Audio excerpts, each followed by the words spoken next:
हमारे चैनल को सब्सक्राइब करें और बेल आइकन दबाएं।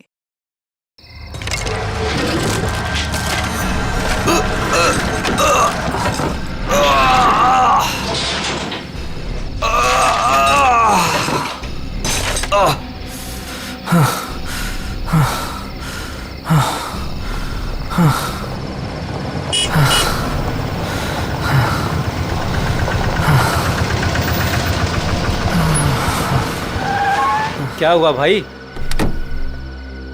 अरे क्या हुआ? कोई मदद चाहिए क्या? यार मेरी गाड़ी खराब हो गई है और मुझे ये बॉक्स कहीं पहुंचाना है। हाँ वो तो ठीक है, पर है क्या इसमें? इसमें एक बहुत ही अनमोल चीज है और वक्त पे कहीं पहुंचानी पड़ेगी। मेहरबानी होगी यार तुम्हारी। हाँ हाँ चलो बॉक्स रखो। थोड़ा हाथ लगवाओ। हाँ हाँ। अरे बड़ा भारी है भैया। उठाओ। इतना बड़ा बक्सा।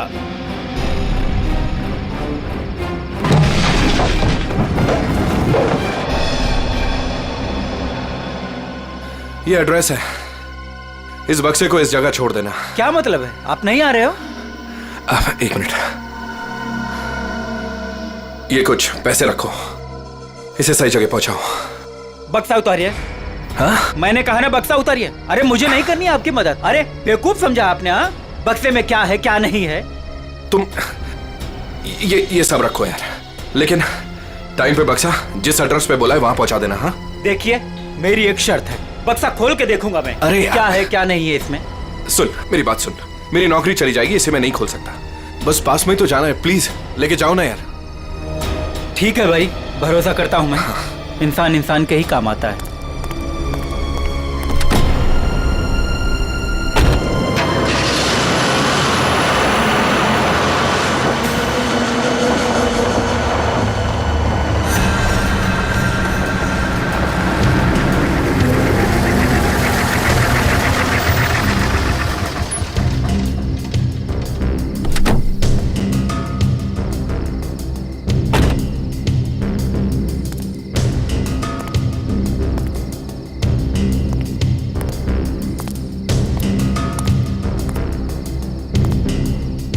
पता तो यही। कैसी चीख! अपने को क्या बक्सा यहीं उतार के चलता।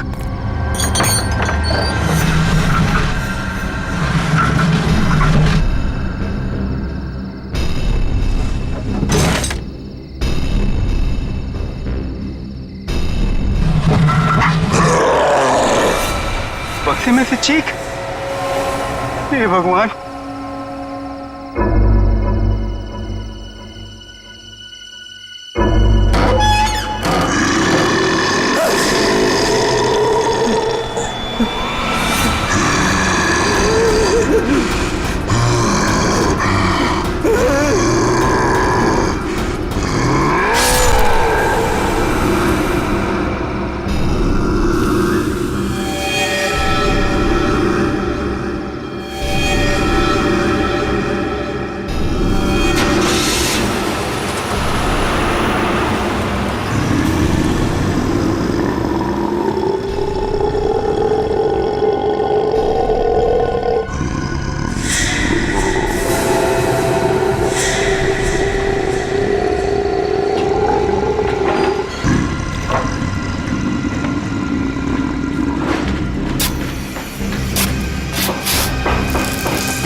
जरा जल्दी जल्दी हाथ पैर चलाओ तुम लोग सब लोग।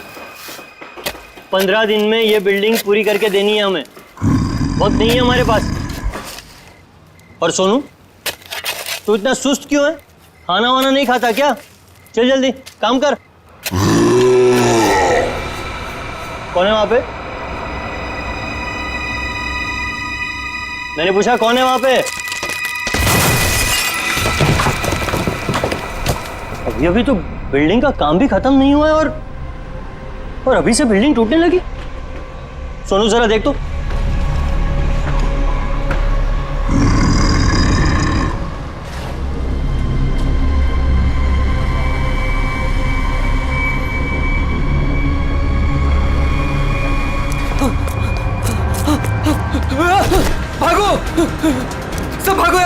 सोनू, वरना सब मारे जाओगे। सोनू हुआ क्या? सब अरे हुआ क्या?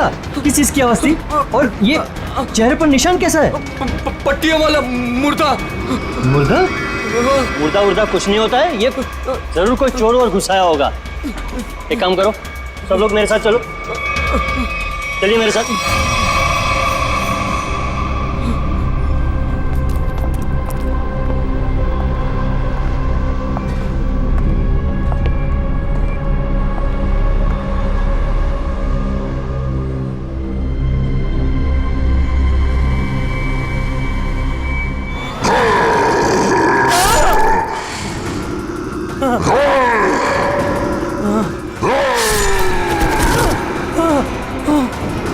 भागो भागो, सब यहाँ से भागो, पट्टियों वाला मुर्दा, भागो।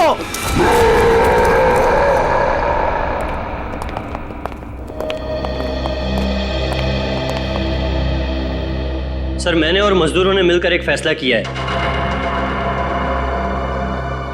कैसा फैसला? कि हम आपकी बिल्डिंग में अब काम नहीं करेंगे। तुम क्या बकवास कर रहे हो तुम? सर, लगता है आपकी नजर कमजोर हो चुकी है, इसलिए मेरे चेहरे पर ये निशान आप देख नहीं पा रहे। ये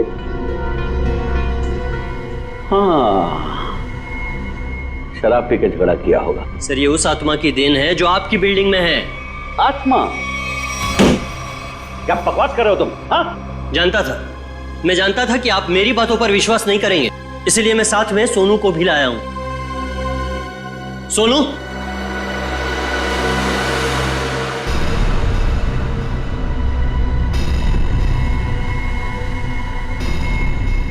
देखिए सर, बेचारा इतना घबरा गया है कि कुछ बोल नहीं पा रहा है।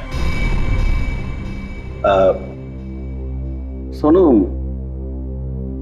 ये सब क्या है? साहब, पट्टी वाला मुर्दा और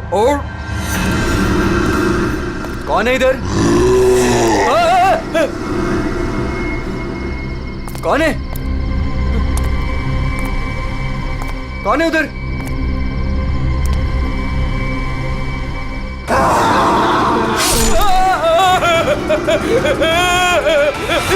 मुझे लगता है कि तुम सब लोग काम कम और नशा ज्यादा करते हो, तभी ऐसी बहकी बहकी बातें कर रहे हो। सर, अगर हमारी बातों पर यकीन ना हो तो कोई दूसरे मजदूर रख के क्यों नहीं देख लेते? जब वो अपनी आप बीती सुनाएंगे तब तो आपको विश्वास हो जाएगा ना। बिल्कुल रख लूंगा। इस शहर में मजदूरों की कोई कमी नहीं है। इस शहर में काम की भी कोई कमी नहीं है।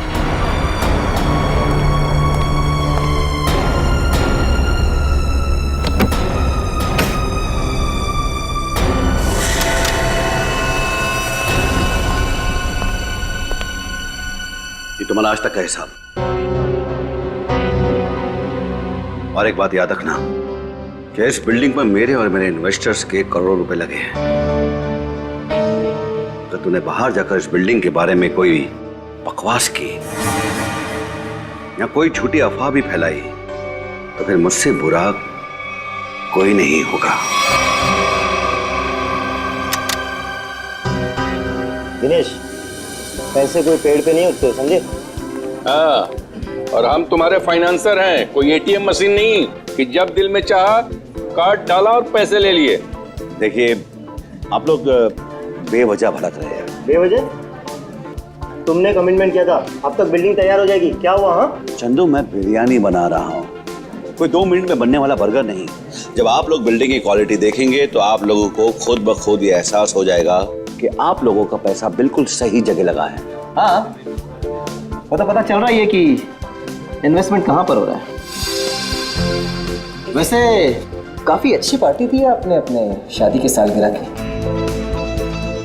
और नताशा, एक्सक्यूज मी, आप सॉरी सर, मैं आप लोग को तो अपनी फ्रेंड से मिलवाना ही भूल गई। Meet, come. She is Tina, Swati. बस हमें किसी से नहीं मिलना।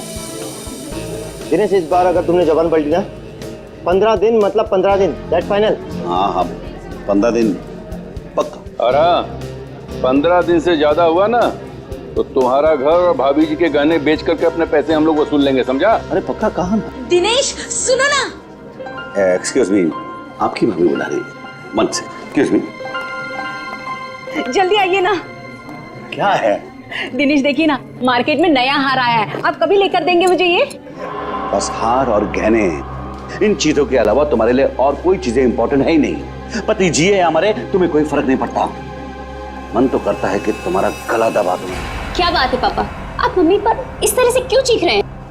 मैंने सिर्फ सालगिरह का तोहफा मांगा था और ये ऐसे कर रहे थे मुझ पर। आशा, ये जो तुम्हारे ठाट बाट और ऐशोआराम है ना, वो केवल इसीलिए है क्योंकि तुम्हारा ये पति दिन रात गधे की तरह काम करता है।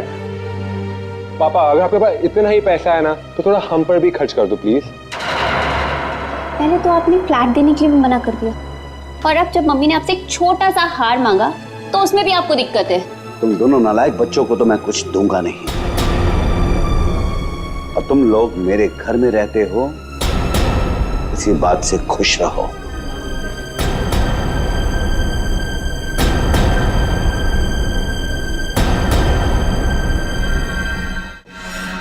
नहीं चाहिए मुझे नकली जेवर। जिंदगी भर मुझे नकली जेवर ही दिए हैं। एक छोटा सा हीरे का हार ही तो मांगा था मैंने।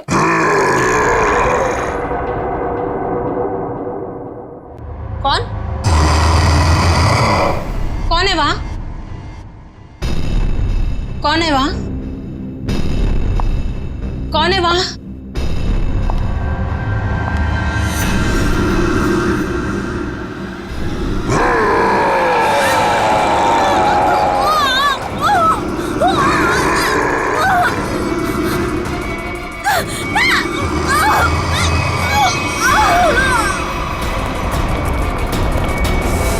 आशा, आशा, आशा, आशा, क्या मम्मी?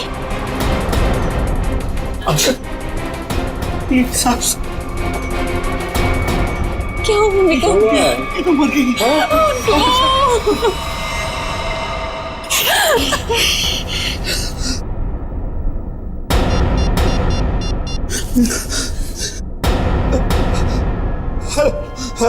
Hello, CID.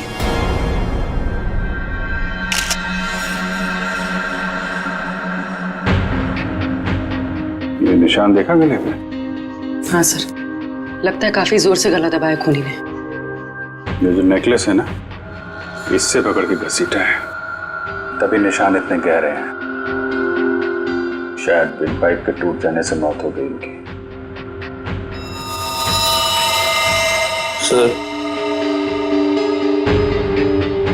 खून के निशान कॉरिडोर में यहाँ तक आए हैं और आशा जी की चप्पल। अपने आप को बचाने में बहुत स्ट्रगल किया होगा इन्होंने, पर खूनी ज्यादा ताकतवर निकला। Excuse me, excuse me. एक सेकंड, एक सेकंड।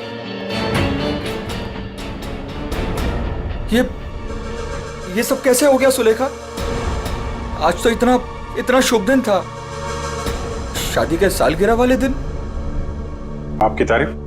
जी, मैं सुलेखा का हस्बैंड। अच्छा, तो आशा जी आपकी सास थी? जी। सास ससुर की एनिवर्सरी पार्टी में आप काफी लेट नहीं आ रहे हैं? वो बिजनेस मीटिंग में फंस गया था, इसलिए लेट हो गया। बस अभी अभी पहुंचा हूं। ठीक है, इधर आ जाइए आप। दिनेश जी, आपको किसी पे शक है? कौन कर सकता है ऐसा काम? सर, मेरी वाइफ की किसी से कोई दुश्मनी नहीं थी। सर, मैं यही कह रहा हूँ कि दिनेश ने खुद ही अपनी बीवी का खून करवाया है। सर, हमने इसका झगड़ा सुना था। ये अपनी बीवी से कह रहा था कि मैं तुम्हारा गला दबा दूंगा। पति जिए या मरे तुम्हें कोई फर्क नहीं पड़ता। मन तो करता है कि तुम्हारा गला दबा दूं। तो बकवास कर रहे लोग। अगर मैंने गुस्से में कुछ कह दिया तो इसका मतलब ये तो नहीं ना कि मैं सचमुच वो कर दूंगा। वैसे ऐसा हुआ क्या था कि आपको इतना गुस्सा आ गया कि आपने गला दबाने की धमकी दे दी, वो भी शादी की सालगिरह वाले दिन? सर, इसकी वजह भी ये लोग ही है। ये मेरे इन्वेस्टर्स हैं। अब मुझे एक एक पाई ऐसे देते हैं जैसे मुझ पर एहसान कर रहे हैं। तुम लोगों की मैं एक एक पाई चुका दूंगा, वो भी ब्याज सहित, समझे? तो दे दो ना। एक मिनट, बिजनेस की बातें मत कीजिए। यहाँ पे खून हुआ है।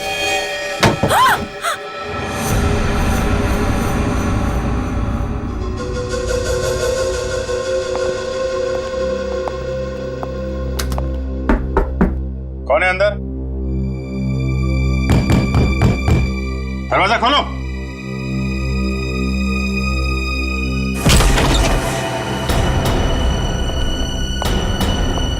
ओह माय गॉड, कौन है ये? सुनिए, उठो। कौन हो तुम हैं?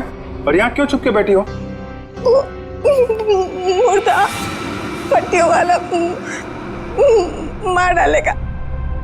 सर डरी हुई है, ऊपर से जख्मी भी। देखो, आप बिल्कुल घबराइए मत, हम लोग सीआईडी से हैं। आपका नाम क्या है? कोमल। कोमल? कोमल, आप यहाँ क्यों चुप के बैठी थी? वो पट्टियों वाला मुर्दा बाहर घूमते हुए देखा। पट्टियों वाला मुर्दा? जैसे मैं यहाँ से बाहर निकली तो पट्टियों वाला मुर्दा बाहर था। अच्छा ठीक है, तुम वो जो भी पट्टियों वाला मुर्दा था उसका स्केच बनवा सकती हो? हाँ। वेरी गुड, स्केच आर्टिस्ट को बुलवाओ और इस घर का कोना कोना छान मारो, देखो खूनी के बारे में कुछ सुराग मिलता है क्या। जाओ।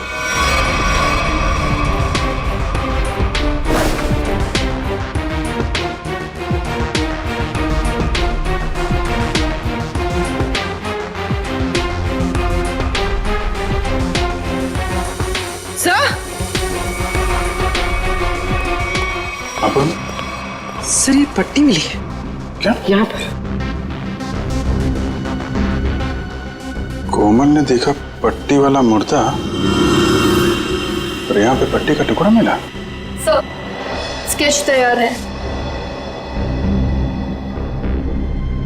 तो ये है वो पट्टी वाला मुर्दा। इस मुर्दे का और इस पट्टी का क्या राज है, जल्द से जल्द पता लगाना होगा।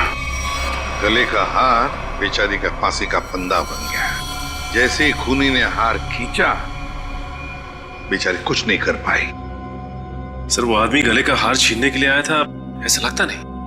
वही तो सचिन, वही तो राज है। बड़ा अजीब तरीका ढूंढा खून करने का यार। हाँ जयवंती, डॉक्टर साहब को जरा स्केच दिखा। Yes sir. ये देखिए सर, ये मम्मी की ड्रेस है। मम्मी मतलब माँ? मम्मी नहीं फ्रेडी, मम्मी। हजारों साल पहले जब इजिप्ट में राजा महाराजा मर जाते थे तो उनकी बॉडी को एम्बाम कर दिया जाता था। अलग अलग तरीके की सीक्रेट्स, दवाइयां, मरहम, बाम वगैरह लगा दिया जाता था उनकी बॉडी पर और बाद में इन पट्टियों से उसे ढक दिया जाता था। इससे मम्मी सड़ती नहीं थी। मर गए मतलब हजारों साल पुरानी लाश यहाँ पे आ गई और एक के बाद एक खून कर रही है। और शायद अगला खून तुम्हारा होगा। मेरा हो गया, अब चुपचाप खड़े रहो। और एक बात ध्यान में रखो, मम्मी कभी सड़ती नहीं है और ना मम्मी कभी जिंदा होती है। अच्छा सर, ये जो पट्टी का टुकड़ा हमारे हाथ लगा है, कहीं ऐसा तो नहीं कि ये खूनी के साथ हाथापाई के दौरान आशा जी के हाथ आ गया? नहीं, ऐसे नहीं हुआ। तारिका जी, आप ठीक है वहां पे? नहीं। फिर एक सीआईडी ऑफिसर बोल रहा है कि इनके हाथों में पट्टी आई थी, मतलब आई थी। सीआईडी ऑफिसर आसमान से उतरता है क्या? उससे गलती नहीं हो सकती। ये पट्टी का टुकड़ा जो आप लोग लेकर के आए हैं, ये हाथापाई में नहीं फटा है। अगर हाथापाई में फटता तो सीधा नहीं फटता, टेढ़ा मेढ़ा फटता, समझे? और ये टुकड़ा कोई मामूली टुकड़ा नहीं है। 1500 साल पुराना है ये टुकड़ा। 1500 साल? 1500 साल? 1500 साल? जी, किसी ने मम्मी की पट्टियां खरीद ली हैं। कहां से सालूं के साहब? ये इजिप्ट से? अरे यार, लोग पुरानी मम्मियां खोद खोद के निकाल रहे हैं और चोरी छिपे बाजार में बेच रहे हैं। ऐसी एक मम्मी शायद इंडिया में आ गई। बाप रे, लेकिन सर ये खूनी मम्मी बना क्यों होगा? हल्ला मचाने के लिए सचिन, हल्ला मचाने के लिए। ये खूनी चाहता है कि लोग उसे देखें और जोर जोर से चिल्लाए, मम्मी आ गई, मम्मी आ गई। ये खून उस खूनी मम्मी ने ही किया है और वो पट्टी का टुकड़ा जानबूझकर छोड़ गया है हमारे लिए सबूत।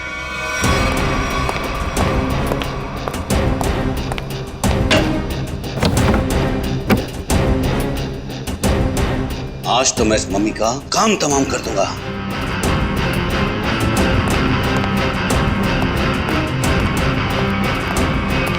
सर, ये सोनू है, दिनेश की बिल्डिंग में काम करता है। अच्छा, सोनू साहब कोई पैसा वैसा नहीं था दिनेश साहब के पास, कंगाल थे वो। एक मिनट, कंगाल थे वो, कोई पैसा वैसा नहीं था दिनेश साहब के पास, क्या मतलब क्या है?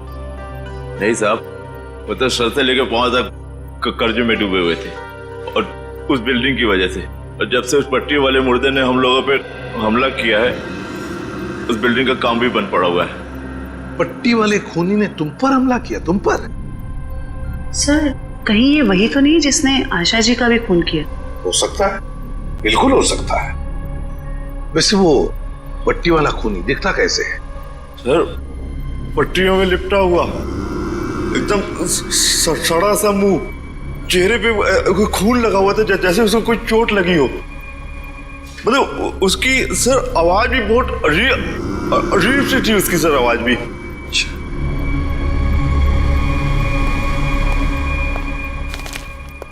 एक मिनट, क्या वो ऐसा दिखता था?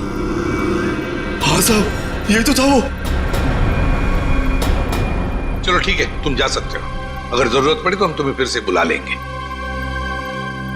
सर, ये जो कोई भी आशा जी का खून करने के लिए आया था, या तो पहले से मम्मी बन के आया था, या फिर पार्टी में आने के बाद उसने अपना हुलिया बदला है। सर, काम करते हैं, पार्टी का फुटेज देखते हैं।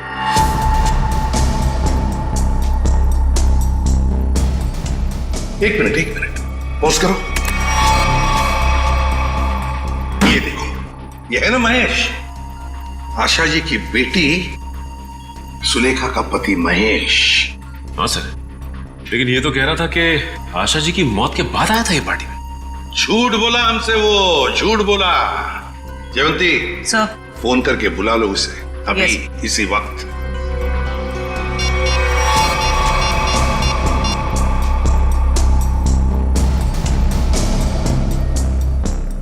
सर, फोन नहीं उठा रहा है। महेश फोन नहीं उठा रहा है, उसकी आधी कारस्तानी तो इसी से समझती है। रेडी, मोबाइल फोन रिकॉर्ड्स निकालो उसके।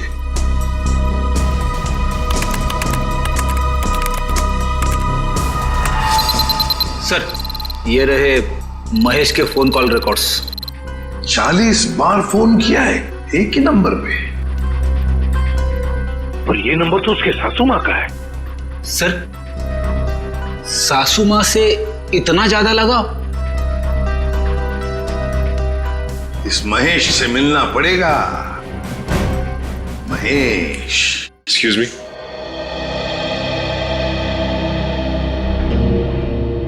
क्या महेश घर पे है इस वक्त? नहीं सर, महेश जी तो अभी घर पे नहीं है। लेकिन प्रॉब्लम क्या है सर?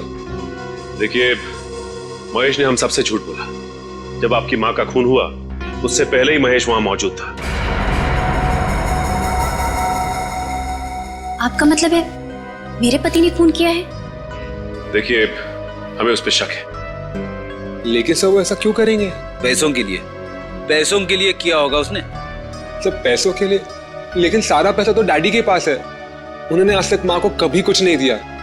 तो फिर महेश जी जो क्यों हत्या करेंगे मेरी मॉम की? अब ये सब कुछ तो हमें महेश ही बताएगा। लेकिन हाँ, अगर महेश आपसे कांटेक्ट करता है तो हमें खबर कीजिए। तो फ्रेडी, इस महेश का मोबाइल ट्रैक करो, सब पता चल जाएगा।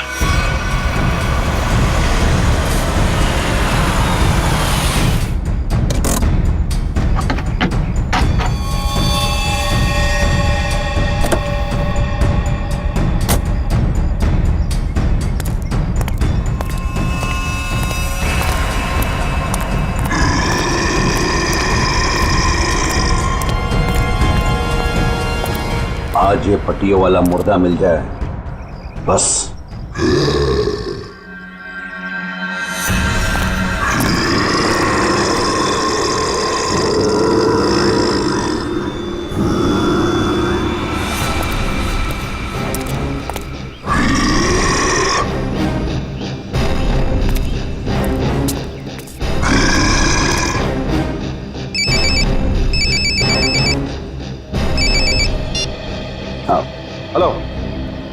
हाँ हाँ हाँ जीतू भाई, हाँ आपके लिए खुशखबरी है। हाँ जी, बिल्डिंग का काम बहुत जल्द शुरू होने वाला है।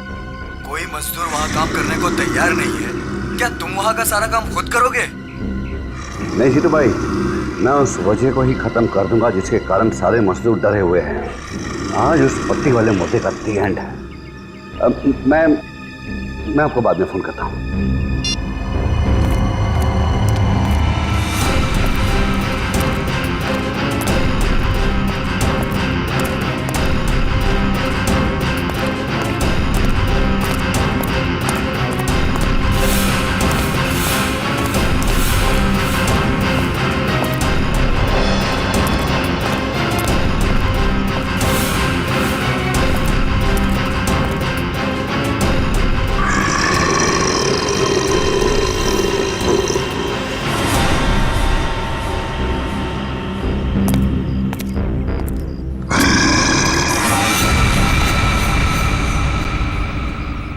आवाज आई, यहीं से आवाज आई।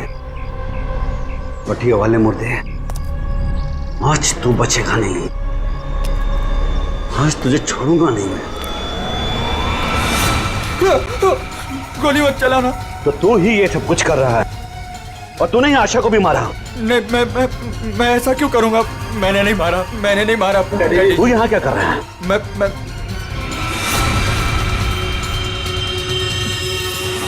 डैडी, वो आपके पीछे है। ना महेश, मैं तेरी किसी भी चाल में आने वाला नहीं।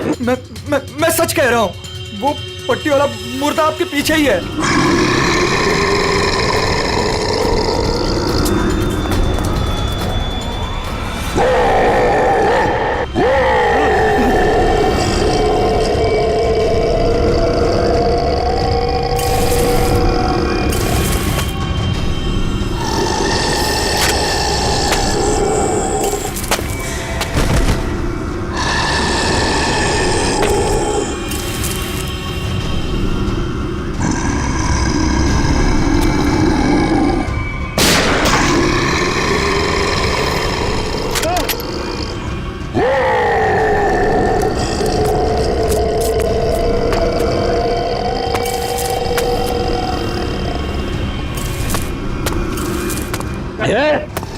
देखो भाई, तू मुझे माफ कर दे। क्यों मेरे पीछे पीछे कुछ भी नहीं है। देखो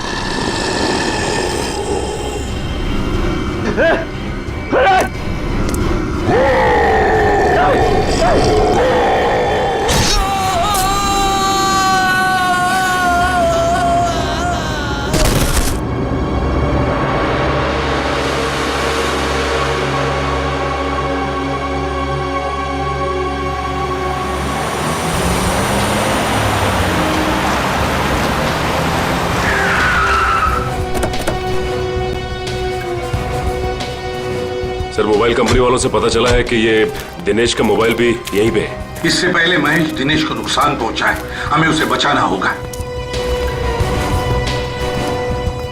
अरे सर, दिनेश, चलो देखते हैं।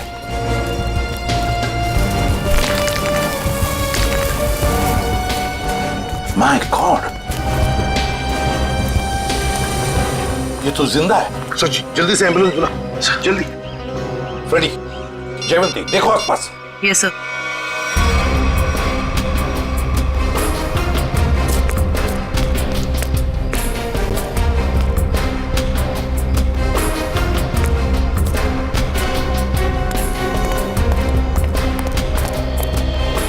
महेश सर। हाँ फ्रेडी, क्या हुआ? सर, महेश बेहोश है। महेश, महेश। सर, हाँ, ये गन पड़ी हुई थी यहाँ पे। सर, हम तो सोच रहे थे कि इन सब के पीछे ये महेश है, लेकिन ये तो खुद ही बेहोश पड़ा है। हाँ, ये तो महेश के होश आने के बाद ही पता चलेगा कि ये सब किसका किया कराया है।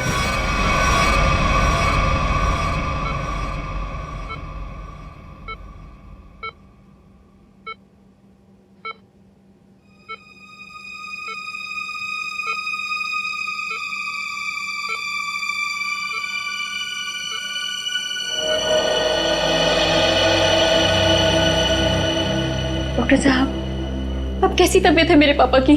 फिलहाल इनकी तबीयत नाजुक है, अभी कुछ भी कहना मुश्किल है। 48 घंटे ऑब्जर्वेशन में रखेंगे, फिर देखते हैं क्या करना है। Okay, excuse me. मैं कभी सोच भी नहीं सकती कि मेरा पति इतना घिनौना मुजरिम निकलेगा। पहले तुमने मेरी माँ को मार दिया और अब मेरे पापा पे तुमने हमला किया। ये तुम क्या कह रहे हो सुलेखा? तो मैंने ऐसा कुछ भी नहीं किया है। मैं निर्दोष हूँ, बेकसूर हूँ। मैं हर मुजरिम यही कहता है कि उसने कुछ नहीं किया, वो निरपराध है। लेकिन सारे सबूत उसी आदमी की तरफ उंगली उठाकर कह रहे हैं कि ये इस आदमी ने किया है, और वो आदमी है तुम। लेकिन सर, आपके पास ऐसा कौन सा सबूत है जो ये साबित करता है कि खून मैंने किया है? एक हो तो बताएं। सबसे पहले तो तुमने हमसे झूठ बोला कि तुम पार्टी में देर से गए, लेकिन सीसीटीवी फुटेज साफ साफ दिखा रही है कि तुम पार्टी में पहले ही मौजूद थे, आशा जी की मौत से पहले। सबूत नंबर 2, 3 दिनों में 40 फोन किए तुमने आशा जी को, जबकि तुम उन्हीं के घर में रहते थे। इतने सारे फोन कॉल करने की वजह? और जिस वक्त क्राइम सीन पर दिनेश जी मिले, उस वक्त सिर्फ एक ही आदमी मौजूद था, वो तुम थे। मैं डर गया था सर, डर गया था। दरअसल बात यह है सर कि मैं नया बिजनेस चालू करना चाहता हूँ, और जिसके लिए मुझे पैसों की जरूरत थी, और मैं चाहता था कि वो पैसे मुझे सासू माँ जी दे दे। बस सर, इसीलिए मैं उन्हें बार बार कॉल कर रहा था, और कोई वजह नहीं है सर। तो इनके कहने का मतलब है कि ये पार्टी में पैसे मांगने के लिए गए थे आशा जी से, है ना? हाँ सर, उस दिन मैंने देखा कि ये लोग बिजनेस के लिए मुझे पैसा नहीं दे रहे, और सासू माँ को लाखों करोड़ों के गहने दिए जा रहे। और तुमने गुस्से में आकर मार डाला आशा जी को? नहीं, मैंने उन्हें नहीं मारा। मैंने कहा ना, मैं उनसे पार्टी में बात करने गया था, पर मेरे बात करने से पहले ही उनका मर्डर हो चुका था। नहीं महेश जी, कौन विश्वास करेगा तुम्हारी इन बातों पर? पहले तुमने आशा जी को मारा, फिर दिनेश जी के पीछे पड़े, और वो भी कहां पर? अंडर कंस्ट्रक्शन बिल्डिंग में। ये गलत इल्जाम है। मैं वहां पर उनसे भी बात करने गया था, मैंने नहीं मारा। ऑफिस में नहीं जा सकते थे, घर में नहीं जा सकते थे? उनसे बात करने में ऑफिस ही गया था, पर जब मैं ऑफिस पहुंचा सर, तो वो निकल चुके थे अपनी साइट पे सर, इसीलिए मैं साइट पर चला गया। पर जब मैं साइट पर गया तो सर, मैंने देखा कि एक पट्टी वाले मुर्गे ने उन्हें धक्का दे दिया वहां से सर। आशा जी और दिनेश जी पर मम्मी ने हमला किया? हाँ सर। पंकज, ये तो उस आदमी ने किया है जो दुनिया को दिखाना चाहता है कि ये किसी इजिप्शियन मम्मी ने खून किया है। पर वो हमारे परिवार के पीछे क्यों पड़ा है? डॉक्टर साहब कह रहे थे ना कि इस तरह की पुरानी और महंगी पट्टियां आसानी से नहीं मिलती। सचिन, सेंट्रल स्टेट लेबोरेटरी से पता लगाएंगे कि पट्टियां कहां से और कैसे मिली है। मैं ACID से आपसे मिलना चाहती हूँ।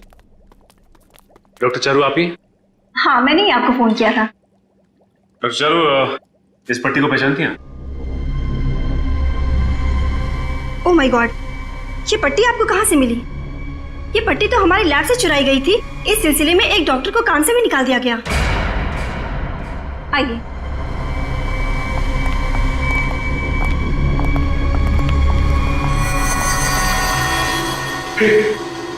ये तो वही मम्मी है ना जो इजिप्ट में होती है। मतलब ये नींद में चलकर यहाँ पर आ गई। आप भी अच्छा मजाक कर लेते हैं। दरअसल हर साल इजिप्ट से इन मम्मीज को हमारे यहाँ रिसर्च के लिए भेजा जाता है, और सर ये मम्मीज 1500 साल पुरानी है। तो क्या सिर्फ इन्हीं मम्मीज की पट्टी गायब है? हाँ सर, कुल 5 मम्मीज की पट्टियाँ चोरी हुई थी, जिसमें से 2 पे मैं काम कर रही हूँ इन्हें गलने से बचाने के लिए। अच्छा, आप कह रही थी ना कि एक डॉक्टर को काम से निकाल दिया गया पट्टी चुराने के इल्जाम, उसकी डिटेल मिल सकती है हमें? हाँ सर, देती हूँ।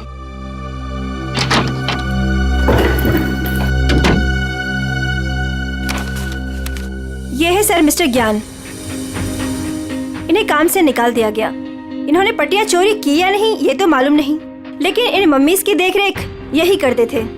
और हाँ सर, उनकी एक पर्सनल असिस्टेंट भी थी। इनके असिस्टेंट का कोई फोटो, नंबर या एड्रेस है आपके पास? वो उनकी पर्सनल असिस्टेंट थी, इसलिए हमारे पास उनकी कोई डिटेल्स नहीं है। सर, 5 मम्मीज की पट्टियां गायब है और खूनी खुद मम्मी बनकर दिनेश के परिवार के पीछे पड़ा है। क्या बोल रही? ये खूनी दिनेश के ऊपर दोबारा हमला करेगा। क्या हुआ डॉक्टर? आप पापा को इतनी अचानक से क्यों शिफ्ट कर रहे हैं? देखिए, इनकी हालत पहले से ज्यादा बिगड़ गई है। अगर इन्हें आरजे हॉस्पिटल भर्ती नहीं कराया गया तो इनका बचना मुश्किल हो जाएगा।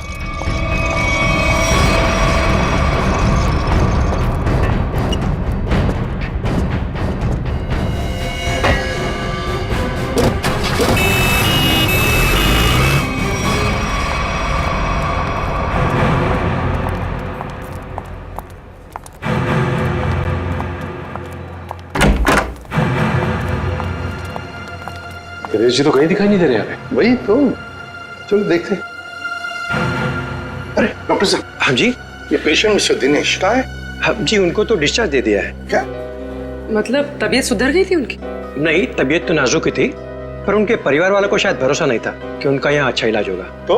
तो उन्होंने दूसरे डॉक्टर को फोन किया और वो यहाँ से दूसरे हॉस्पिटल ले गए। कौन से hospital? RG hospital. RG hospital, उसका नंबर तो होगा ना यहाँ पर? हाँ जी, रिसेप्शन पे होगा। चलिए आइए बात करा देता हूँ।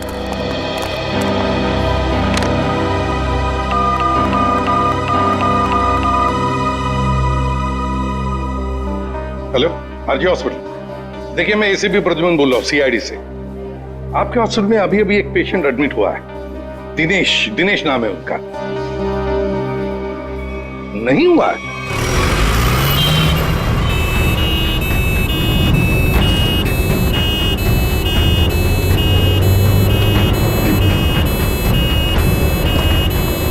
काम हो गया बॉस, तीर कमान से निकल चुका है।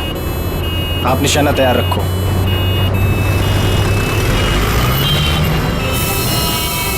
अरे धुआं कहां से आ रहा है? अरे गाड़ी रोको, गाड़ी रोको, गाड़ी रोको।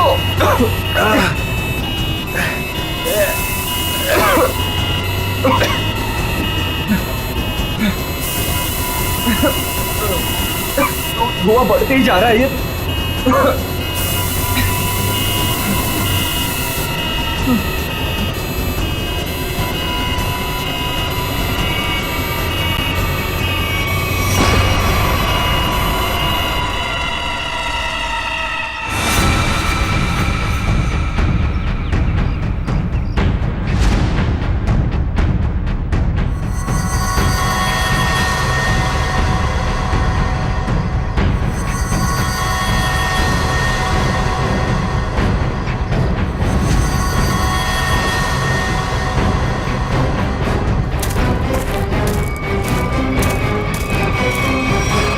क्यों, अब तुम्हारे जीवन का मकसद पूरा हो गया? हाँ, पिछले 10 साल से मैं इसी दिन के तो सपने देखती आई हूँ।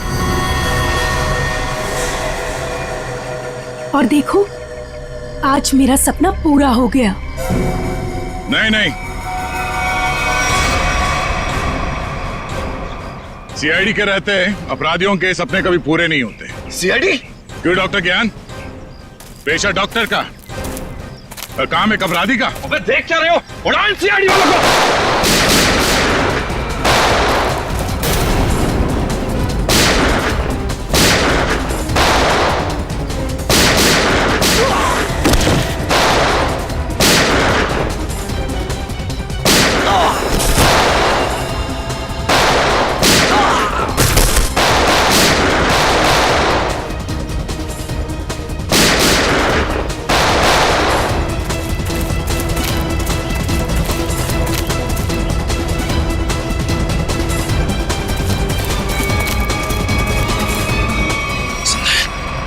सबके सब बेहोश हैं, इनको होश में आना पड़ेगा।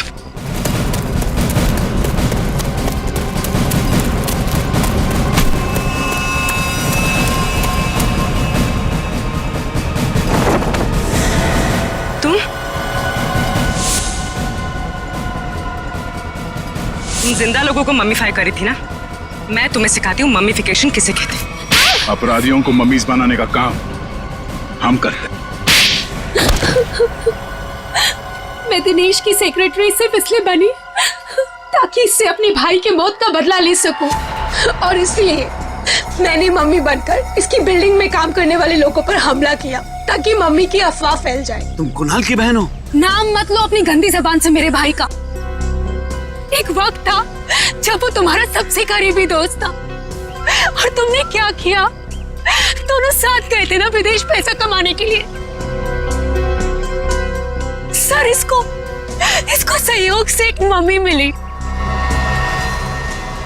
और मेरा भाई चाहता था कि वो ये मम्मी वहां की देश की सरकार को सौंप दे, लेकिन ये दिनेश उसे ग्रे मार्केट में बेचना चाहता था। सर ऐसा sir.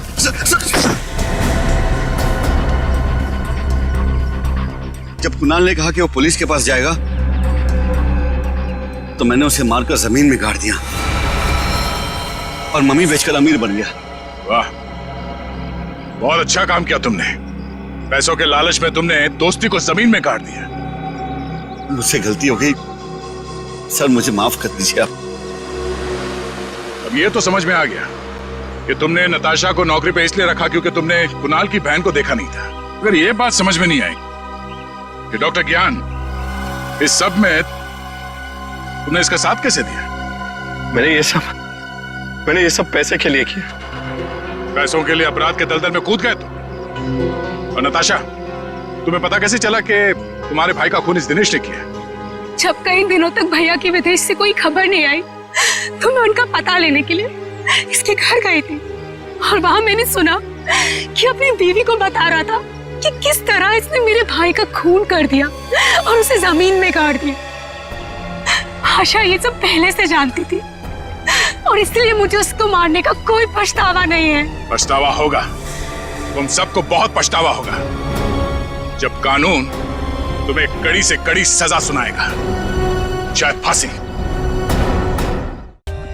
For more updates, subscribe to our channel, click the show links and enjoy watching the videos.